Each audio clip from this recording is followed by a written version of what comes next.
They said, what an elder saw while sitting on the floor. Even if you climb the tallest tree, you can't see it. Story time. There is this man known as Chief. He was the wealthiest and most powerful man in our village. His wealth made him so popular that even children sang with his name. My village is known for its peace and tradition. I was young and beautiful. I grew up helping my mother to sell her palm oil at the market. When Chief came for my hands in marriage, my family and the whole community were happy and overjoyed. He was much older than me, but he promised to take good care of me. He said I was going to swim in luxury. My parents said it was a blessing. Even my friends were envious of me.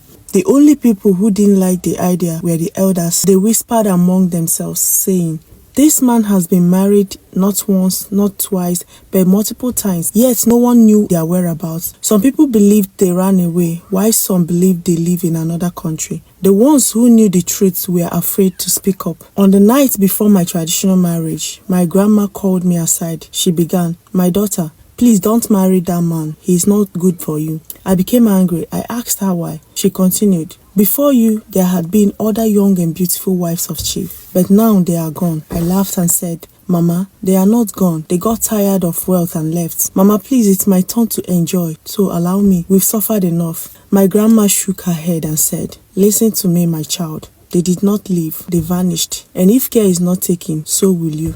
I had goosebumps all over my body, but I brushed the fear away. Nothing will stop me from becoming Chief's wife. The next morning, which was my traditional marriage, I wore a beautiful coral beaded traditional wear. After my marriage, I stepped into my new luxurious life and doom. Chief Mansion was the largest in the village. The mansion was fenced around with these very high fences. I was amazed. As beautiful as the mansion was, it felt cold and empty. The servants were so quiet and moved like ghosts. Not even one of them tried to look at me. That night, as I lay beside my husband, I started hearing voices. Some were loud while some whispered. I even heard someone crying from a distance. Days turned into weeks. As I was walking down the hallway, I noticed one large door locked with heavy chains. I turned to one of the servants and asked her what was behind that locked door. She looked at me. I could see fear in her eyes. She said to me, my lady, that room is forbidden. Please don't ask me.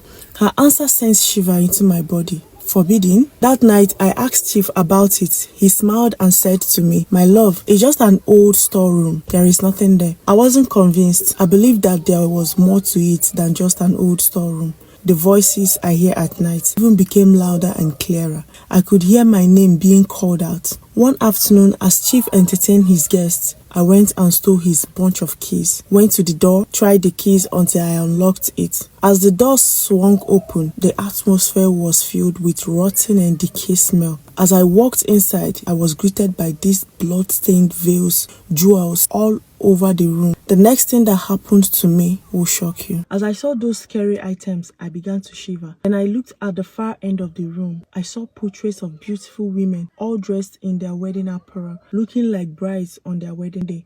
I walked to the end of the room, then I saw an empty frame hung on the wall. I immediately realized that that was meant for me. I was enveloped by a cold chill. You shouldn't have entered this room. A voice echoed behind me. When I turned, it was Chief. His face now looked like that of a demon's. His eyes were red and full of hunger. Fear gripped me. I staggered back. Then I began with my question. What are these pictures and who are these ladies? They were my wives, Chief said. The master demanded for them, and now he's demanding for you. What? I started crying. Chief, you sacrificed your wives. What for? He laughed so hard and said to me, for my wealth and power, of course. The master requires a new bride every year, and that is the price I pay for my wealth. The missing wife that some of the villagers talked about, the voices I hear every night, and the locked room. It's all making sense to me now. I made an attempt to run. He blocked my way, told me to just surrender myself and not fight it. But I wasn't going to give up like that, like the others. I fought, kicked, and screamed.